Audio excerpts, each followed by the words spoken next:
Hello friends बरायबाय बड' जब info official YouTube चेनेलाव आसा खालामो गासैबो मोजां दङ। दाथ' लोगोफोर नोंथांमोना रिजाल्ट मोनबाय, फंबाय बिनानावमोना गोबां नेगासिनो दंमोन एचएस फाइनाल रिजाल्ट।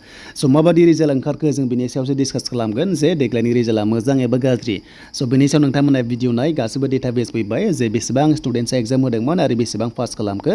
मानोना बे बेचआ 2020 आव कर'नायाव मेट्रिक पास जाना फैनायमोन। अके देन 2023 आव माबादि रिजाल्ट सफैखो जों बेखौ नायगोन।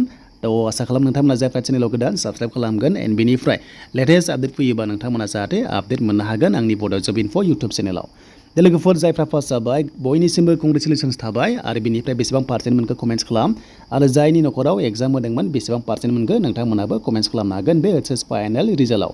दा बिदिब्ला लोगोफोर बेनिफ्राय जायनाखि पास जाबायना ग्रेड 3 बेनिफ्राय आसाम पुलिसाव नोंथांमोना साख्रि एप्लाइ खालामनो हासिगोन जायनिखि बैसोआ 18 इयार्स हाबबाय। स' नोंथांमोना ग्रेड 3 आव देन बेनिफ्राय आसाम पुलिसाव कनस्टेबलाव जेब्ला जुलाइआव फैगोन ना अब्ला साख्रि नोंथांमोना एप्लाइ खालामनो हासिगोन। दा साख्रि एप्लाइ खालामनोब्ला एमप्लयमेन्ट एक्सचेन्जआव माबोरै रेजिस्टार खालामनांगौ आं बिनि सायावबो नोंथांमोना नेक्स्टआव आपडेट लाना फैगोन।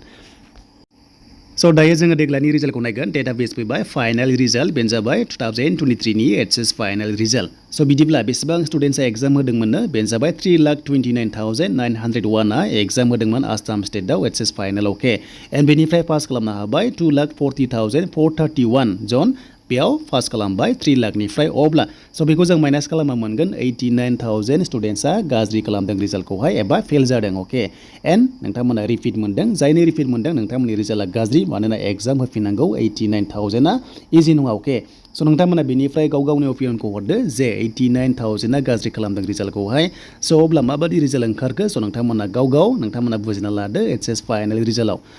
देन बेनिफ्राय रिपिट फैनाय मिन्स नोंथांमोना गोदान एग्जाम होनांसिगोन, फर्म फिलआप खालामनांगोन नेक्स्ट लेभेलाव एग्जाम होफिनबानो जाबाय, जेबो टेनसन लानांला मानोना नोंथांमोना मोजां फरायासै बेखायनो गाज्रि जाबाय रिजाल्टआ।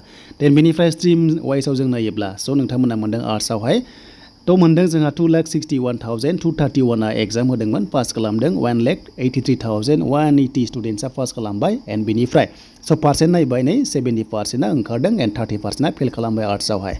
देन कमार्सआव नायोबा 20,417 स्टुडेन्टस एग्जाम होदोंमोन एन्ड बेनिफ्राय नोंथांमोना पास खालामनो हाबाय 16,245 स्टुडेन्टसा पास खालामबाय 79% बेयाव ओंखारदों। देन बेनिफ्राय साइन्सआव नायोब्ला 46,383 स्टुडेन्टस एग्जाम होदोंमोन एन्ड पास खालामदों 39,405 एन्ड 84.96 ओंखारदों। साइन्सआव मोजां रिजाल्ट ओंखारदों होनजायो एन्ड बेनिफ्राय भकेसनेल माखासे कर्स थायो बेयाव नोंथांमोना 85.61% पास खालामनायखौ नुनो मोनदों।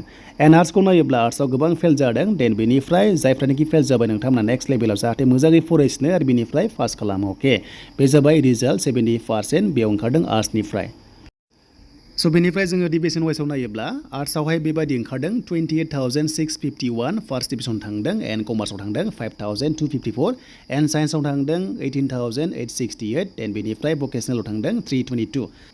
दा बेनोमोन आरो दिनैनि आपडेटआ जे एचएस फाइनाल रिजाल्टआव माबादि फिथाइ ओंखारखो जों बेखौ मिथिबाय। देन बेनिफ्राय नेक्स्ट लेभेलाव जाहाथे मोजाङै फरायो, जायनाखि आंनि साबसक्राइबार्स फंबायमोन बिनानावमोन जाहाथे मोजाङै फरायो आं बेनि थाखायसो बेखौ भिडिअ खालामदों। देन बेनिफ्राय जायफ्रानोखि पार्सेन्ट मोनाखै जेबो टेनसन गैया, नोंथांमोना मोजां लाइन डिग्रि लाहैनो हायो पार्सेन्ट गैयाबाबो। स' नोंथांमोना जाहाथे नेक्स्ट लेभेलाव स' मोजां डिग्रि लानानै जाहाथे नोंथांमोना हायार लेभेलाव एडमिसन लानो हायो बा नोंथांमोना साख्रि एप्लाइ खालामनो हायो। स' बेनोमोन नोंथांमोननि लेटेस्ट आपडेट। देन बेनिफ्राय मोजां बाथ्राया बेनो पार्सेन्ट गैयालासिनो नोंथांमोना आसाम पुलिसाव एप्लाइ खालामनो हागोन आरो लोगोसे आपकामिंआव ग्रेड 3 आव नोंथांमोना एडिआरइ 2.0 आवहाय साख्रि एप्लाइ खालामनो हायो, जेबो प्रब्लेम गैया। स' बेनोमोन नोंथांमोननि लेटेस्ट आपडेट।